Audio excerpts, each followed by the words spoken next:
Good day everyone. I am Hamdan Ismael Saumay, Bachelor of Secondary Education, major in Mathematics. So I'm here right now to discuss about the Asian regionalisms in studying the contemporary world. And I have also a members, which is the following reporters, which is Jesil, Pitogo, and Miss Lindy, Bitacura. So I am tasked to discuss about what is Asian regionalisms and regionalization versus globalizations and the integrations of Asian regionalisms. So here we go. Okay, so now we will discuss about the Asian regionalism. So first, what is Asian regionalisms? So Asian regionalism refers to formal economic cooperations and economic enrichments of a group of countries aimed at facilitating or changing regional integration. So regionalism is like globalization, wherein globalization is something to the whole world, which is the exchangings of goods, exchangings of products, and exchanging of technology within the whole world. But regionalism or regionalizations is something that is specific regions. So we are about to discuss what is the Asian regionalisms. So let's proceed to the next objective, which is the next topic, regionalization versus globalizations. Let's identify what is regionalism, regionalizations, and globalizations. So regionalizations is the process of dividing an area into smaller segments called regions. So as I said, certain regions to certain regions, like division of nation into states or provinces. In the economic context, regionalization is managemental. Okay, so what is globalizations? So globalization is the expansions and intensification of social relation and consciousness across world space and world time. So we are proceeding now to the tabular comparison of regionalizations and globalizations. So first we have our market integrations of the globalization and the regionalization. So globalization allows many corporations to trade on international level.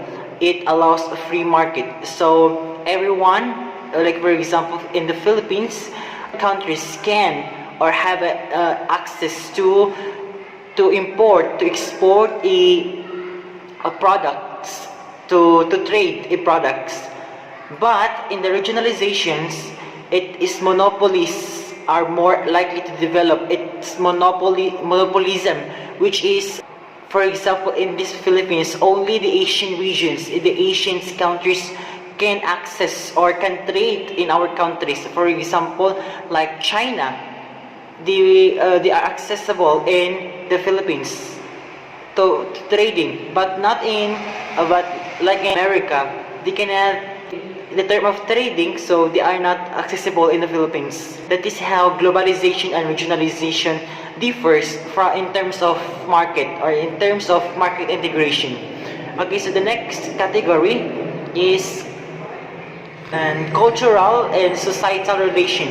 Okay, so globalizations in terms of these categories, which is acceleration to multiculturalism through free and inexpensive movement of people. So multiculturalism.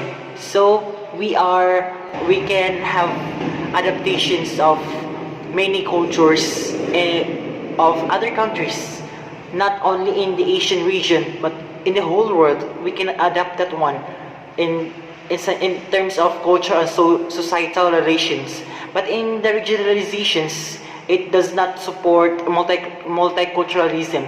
So we are about to expose only to the Asian region cultures, to the Southeast Asians or Northwest Asians, or only in the Asian regions. So let's proceed to the other category, which is the aid. So what is the aid of globalization and regionalizations? So globalization is very important in globalizing or globalized international communities are more willing to aid countries stricken by disasters.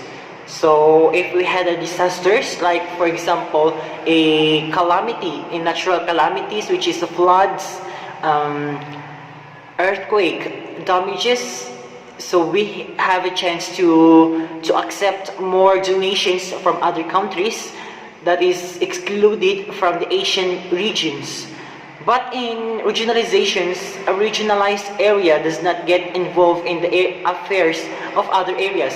So for example, we have in the Philippines, which is in Asia, so United States wouldn't have an access to involve in like disasters and donating money, donating goods to the Philippines, which is regionalization is something limited access of the countries that is not part of the Asia's, wherein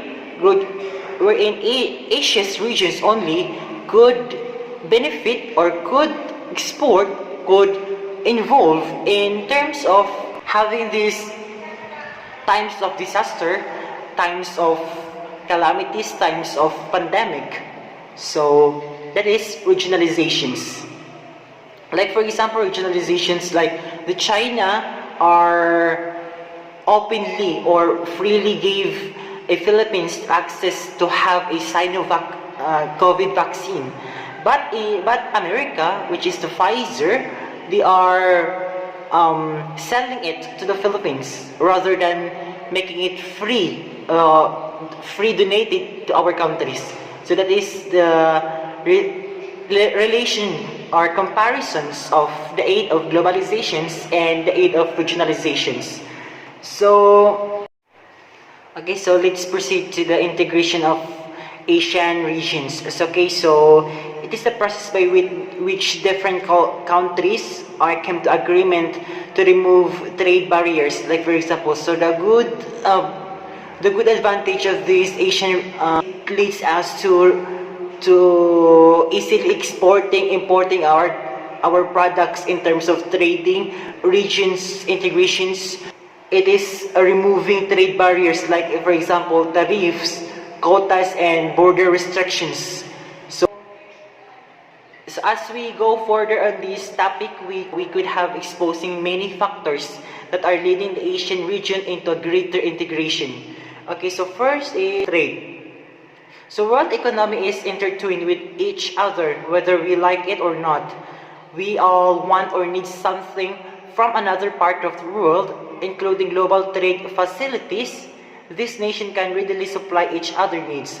So in trading, so as I said, in terms of regionalizations, only the Asian countries would benefit or would expose their products to their neighboring countries. Okay, the similar culture. So the culture of Asia is diverse, but they do share many things. This make it is an easier fit during times of negotiation. The good factors in terms of regionalism. So Asia's diverse, many cultures, traditions. That's why we are going to easily adapt or easily trust other countries, which is in the Asian regions, in terms of negotiating or in trading our products. So that is significant. That is a significant matters of Asian religions.